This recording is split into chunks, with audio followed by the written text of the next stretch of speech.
Hey guys, and welcome back to the channel. It's TheSketchMonkey here, and in this video we're gonna go a little nuts. We're gonna turn the Pagani Huayra into a front-engine supercar. I remember first seeing the Pagani Huayra at the 2011 Geneva Motor Show, and I was blown away by the design of this thing. It looked like an upgraded Zonda, and that's exactly what I think they wanted to go with here. It's more smooth and more fluent than the Zonda, and you can really tell that it's been inspired by the wind, which is where the name Huayra comes from. Also, specifically, if you look at all the details around the car, such as the side mirrors and the wheels, which looks almost like a turbine, but more so than the design and styling of the car, I was so impressed by the attention to detail in every single piece of this car. So much effort going into every single bolt with the Pagani logo on it. It kind of reminds me of Koenigsegg. Koenigsegg and Pagani are kind of in the same league when it comes to attention to detail and branding of every single piece of the car. Now, before we go into the actual redesign of this Pagani here, I want to show you the basic fundamental changes or differences when you're sketching cars if you want to sketch a front-engine car or a mid-engine car. And it all comes down to the A-pillar. Where you start the A-pillar depends what type of car you're going to sketch. And this is also another thing that I'm really excited about, which I've talked about before, but electric packages, can you imagine not having to abide by all these rules that you have to have the engine in the front or the back and design around that? So this, of course, these rules are going to change as we go into new type of power sources. But for now, if you want to sketch a front or a rear engine car, it all comes down to the starting point of the A-pillar, and that then determines the rest of the car. So what are these tricks that I just wanted to mention here? If you're interested in trying to sketch cars yourself, this is a good starting point to start in side view and then figure out where the A-pillar starts. And a little later in this video, I want to show you a real example of two completely different cars and just how much it differs where the A-pillar starts in a front-engine sports car and a mid-engine sports car. If you want to learn more about design sketching in general, check out my 11-hour course in the description below. We've done this before, and the challenge is always how to reconstruct the entire package of a car, specifically such a beautiful car like the Huayra here. Make it a challenge to turn it into a front-engine car. So what exactly needs to happen to this car if we need to make it a front-engine car? Like we did, for example, with the Lambo Aventador a while back when I turned that into a front-engine car. The idea is pretty simple, but the execution is a whole other story. So we need to slide the whole greenhouse back, and this is, of course, the greenhouse right here, this part where the occupants sit. So that's what needs to happen visually to turn this into a front-engine car, but what needs to happen aesthetically is also something that is at least as important. Because look at this, if we were to just copy this part right here, the whole greenhouse, and then copy it and slide it back like this, you can see that we're kind of get an idea of what it could look like. But the thing here with the Huayra specifically is that when you do this, you have a very massive dip right here.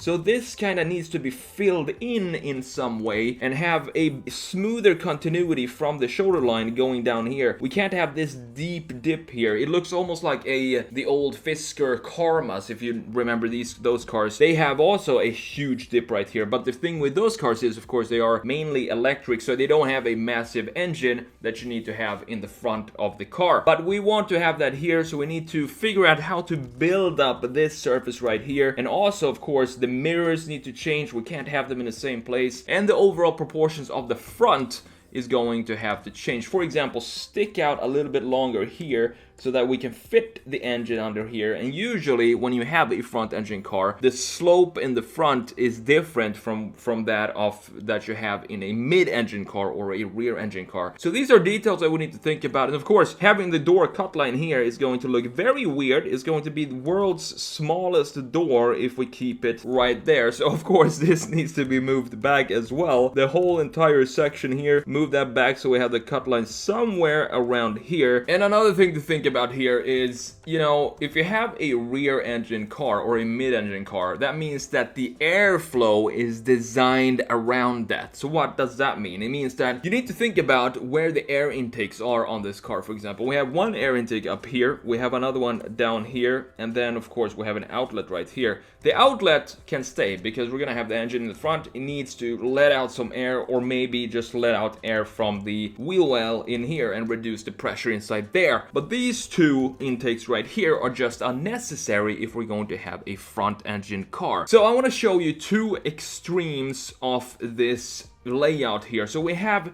the Mercedes SLS on the top here, and then of course the Huayra in the bottom. So look at the insane difference in the positioning of the A-pillar. So if you like to sketch cars, this is something that you really need to consider when you're sketching cars. You have to figure out if you want it to be a front engine car where the A-pillar starts, or if you want to have it be a mid-engine car, it's a completely different start from the A-pillar. The A-pillar is this pillar right here, and we have it starting almost in the middle of the car on the SLS. If we put out a line like this, if we were to put a line down to the ground from the A-pillar on this car, you can see that it's almost in the middle of the car. It's just a little bit to the front. And then you look at the Huayra here, or any mid-engine car, Ferraris, Lamborghini specifically. Lamborghini has the A-pillar starting almost on top of the front axle, somewhere around here. But here we have a little bit more of a subtle mid-engine layout, so the A-pillar still starts behind the rear axle. You can see here,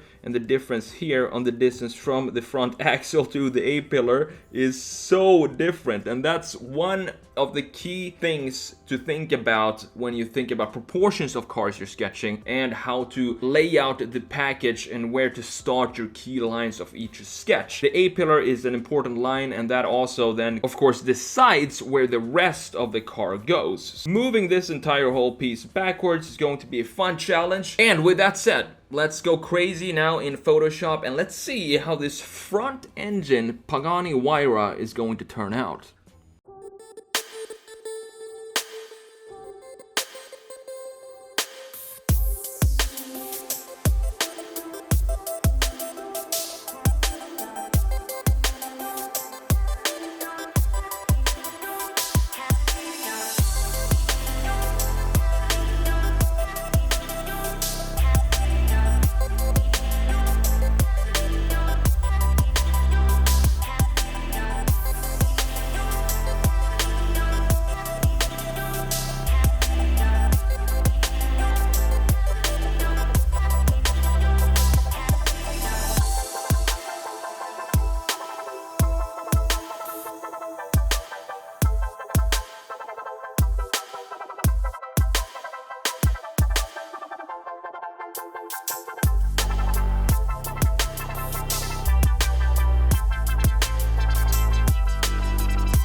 Here is the result of the transformation that we did. It's kind of crazy. The biggest issue that I had, or the biggest problem that I had, was what I talked about in the beginning, is that dip right where the A-pillar goes into the body on the original mid-engine version here. We need to fill that in with some filler of some sort, but that means that we need to change the whole shoulder line and make that into a different line, which was a really big challenge here to make that look smooth. But I think it turned out really cool. And of course I changed the air intakes to not have it look like it is a mid-engine car. Instead we have some air intake in the bottom of the car, which is normal for cars like this with a big front engine car, and also an outlet. I kept the air outlet on the side of the car right behind the front axle. Makes sense to have that still be on the car. Another thing that's very specific with the Huayra, or the positioning of the side mirrors, so that those of course they can't stay on the fenders. They're gonna look like a 70s Japanese tuning car or a Datsun or something like that. I wanted to move them in a more modern position. If we turn this into a front-engine GT car, it made sense to have them in a more conventional position. So that's where one of the major changes needed to happen, and I needed to figure out how to make it look decent. Thank you so much for watching. I'm TheSketchMonkey. I hope to see you in the next video. Take care.